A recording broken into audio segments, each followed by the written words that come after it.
Hi, we're Markr. This is my Yuka, Jesus, Juan, David, and Jeff, and I'm Alice. And we're going to show a video.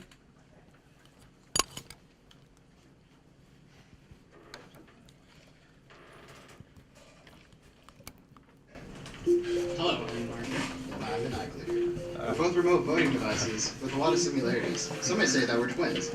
Yeah, we share some functionality like on-the-spot voting, 5 voting options, and a display that shows users. Well, actually, Markr, you can only do that if you buy the iClicker too. Other than that, we're exactly the same. Actually, iClicker, I can do a lot more than that.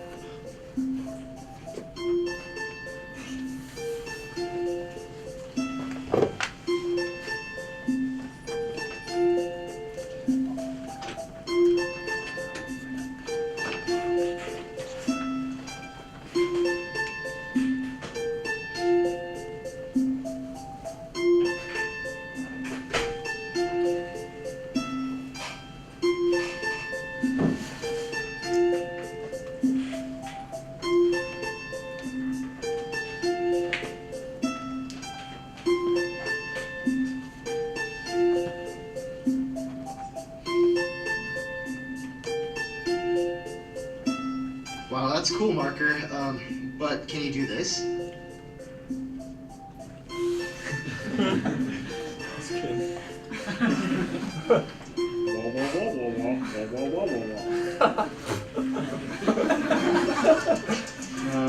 are you trying to do, iClicker? Hold on a second. I'm trying to cast my vote, but I'm waiting for the professor to set the frequency. Yeah, that's pretty cool, but I actually don't need all that stuff, because people can just download me to their phones and they're good to go. Well, do you think if I put on a Markr cover, students will continue to buy and use me? I don't know about that, iClicker. Okay, cool. All right, so how many of you guys have used an iClicker in class before? Yeah, they're pretty expensive, right?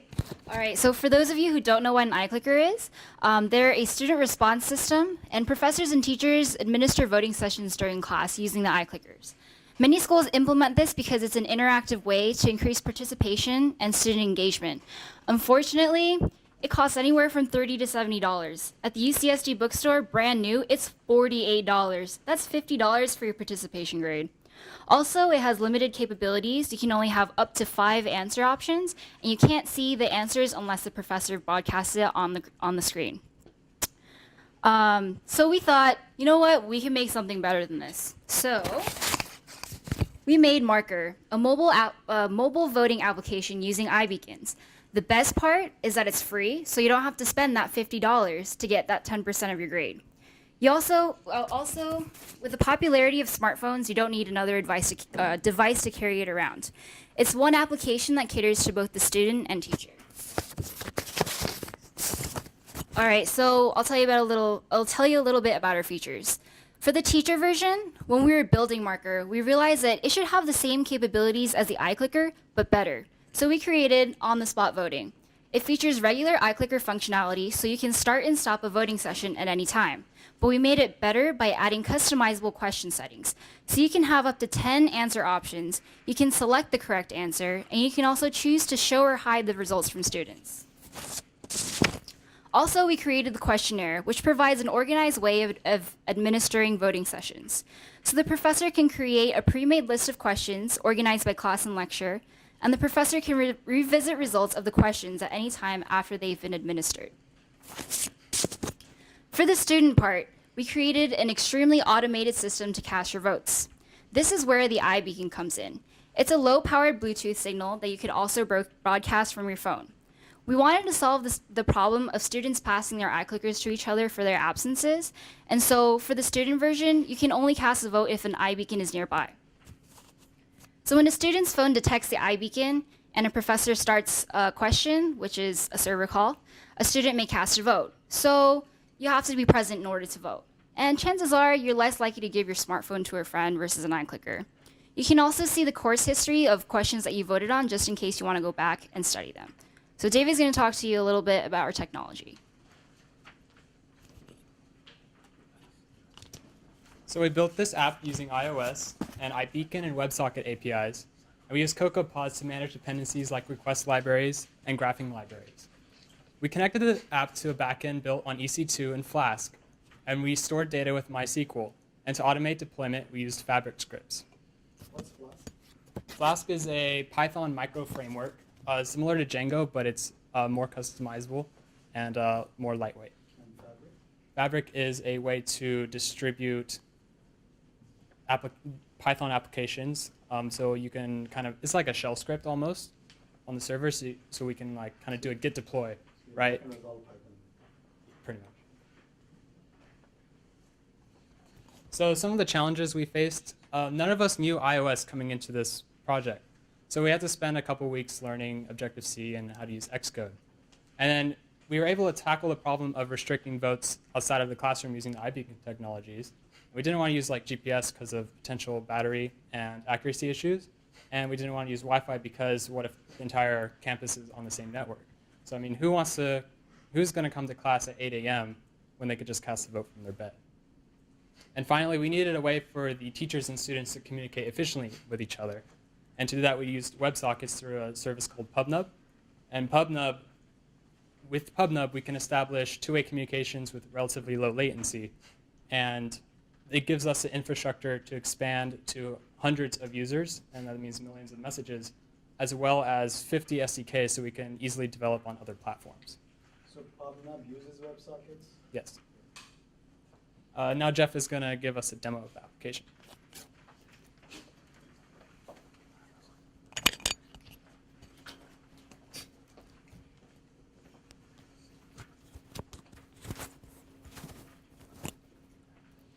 All right, so before we get to the app, we made basically a web app alongside the mobile app. So for instance, teachers will use this website to log in and add their questions so that they can go later on using the mobile app to ask them in class.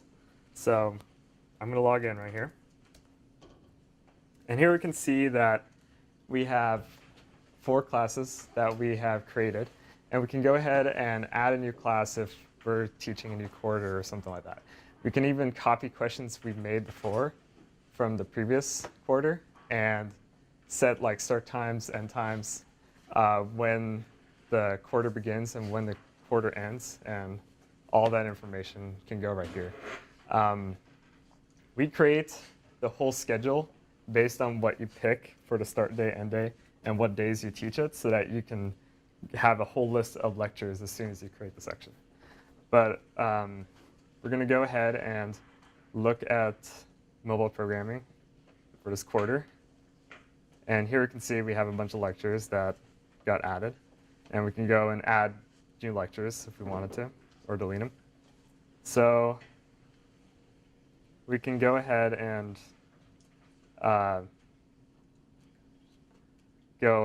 edit one of these. And you can see the questions that got added for this particular lecture. So during that lecture, a teacher can go in and scroll through your questions and ask each one by one. So for each question, we have the question text and then all the options that you have. And then you can add, remove answers as you want. And then here you can specify which one is the correct answer, or there might be no correct answer. And it's just like opinion based. So we're going to add a question and then answer it using the mobile app. I'm just going to do some math problem, something like that.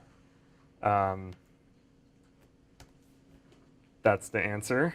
And let's do some wrong answers, -1. And then we'll pick A as the correct one. So now that got added to question 3 for this lecture. So we're going to go ahead and connect everyone's phones here.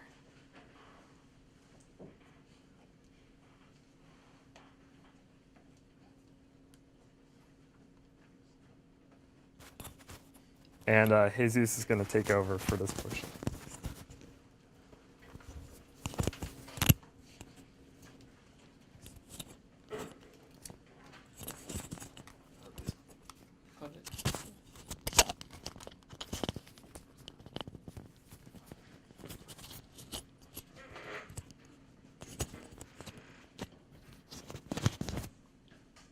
Okay, so as a teacher, I am on the middle.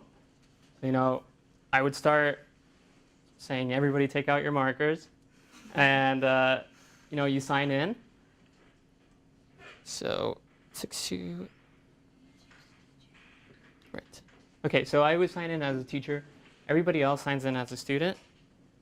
And then here I can see my courses. So what lectures I'm teaching and everything.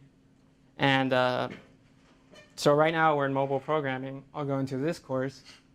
And as you can see, there's the lectures for the course. And I think we created the lecture 2. No, this is lecture 1, actually. Okay. So we can go into the question, and here we see the question that Jeff just created. So we can go into it and start the vote. And as you can see, everybody got the message that vote has started. And as people vote, I can see the results real time. And I can stop the vote now. And most teachers actually, they'll ask a vote once to see what people's initial thoughts are. And then they'll re-ask the question after some discussion. So then we stop the question again. And then we can look at the results. And so I actually hit it once more so we don't see it. But we can see the previous results. And then we can do another one just to, we can do it again if we wanted to clear the results. What's that? Do it again. Yeah. So get some votes. Okay. So here, everybody's voted now. I'll stop it. And then I want to ask a question again once discussion has started.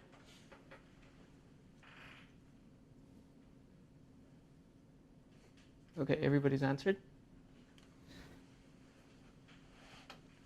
And then here we can see the difference between the results. So as you can see on the student side, they have a history of what answers they've voted on or their questions. And you can go into it. And you know, it gives you history, so that's one thing that iClicker does not do. If you wanted to look at the answer again, you'd have to go into the slides and figure out what the answer was. And this gives you on the spot, result history.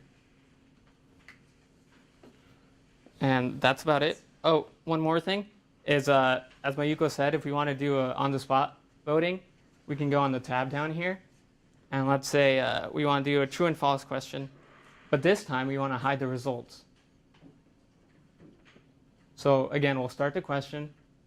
Students will get their, this one's a little laggy. But as you can see on the left side, David's got it. So he voted. I see his result. I'll stop the vote. And then here we go. And that's about it for our presentation.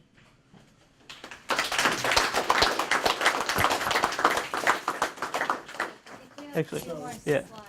We're actually, there's some slides left. That was the demo. That was the end of the demo.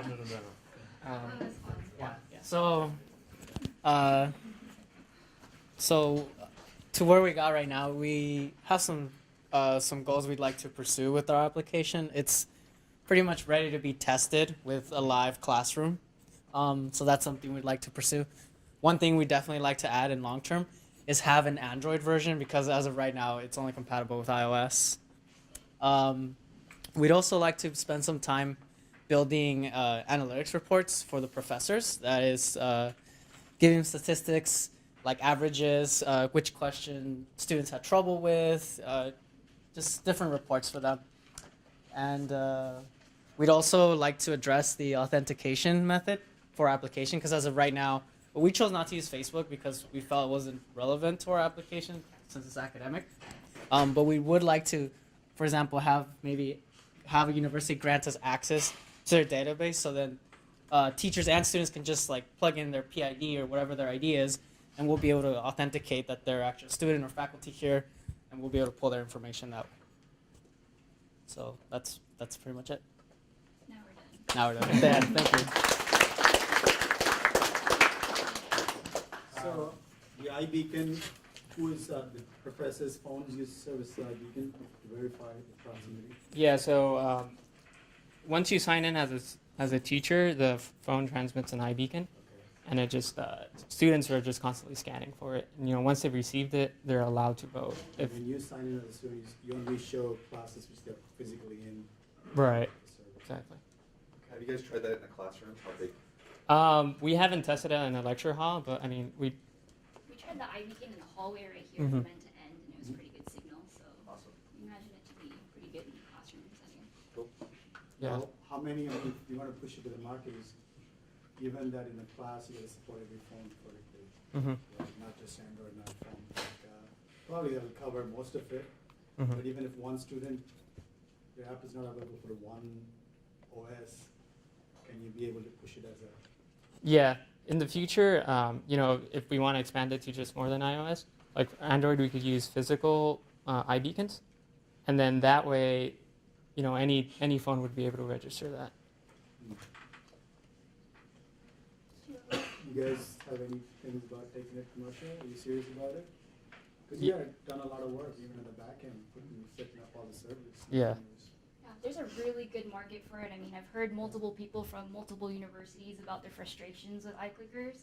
And 2,500 universities in the U.S. use iClickers, so there's a huge market opportunity for us. So hopefully we can. No, you should Start. probably pursue it. You've done all this work. You should take it another step. That's the plan. Yeah, it's good. Good job. Students make, or not students, but universities make money from iClickers though, so how would? Yeah, so because we want to make this free, we want to actually have the schools pay for it. So to make it easy for students, if maybe it's not so popular with the school, but if the students want this, we can push it. Also, I like your icon a lot. Thank you. Alice made it. How's all else? All Alice. Thanks. Yes? Have we tried using it for the duration of it in our class to see the battery drain on the phone? Yeah, we haven't tested that out. That's one thing in the future. The beacons have different scanning options, so I can restrict it to save battery. So yeah, that's more user testing. We'd be able to figure that out. Any more questions? All right, thanks guys.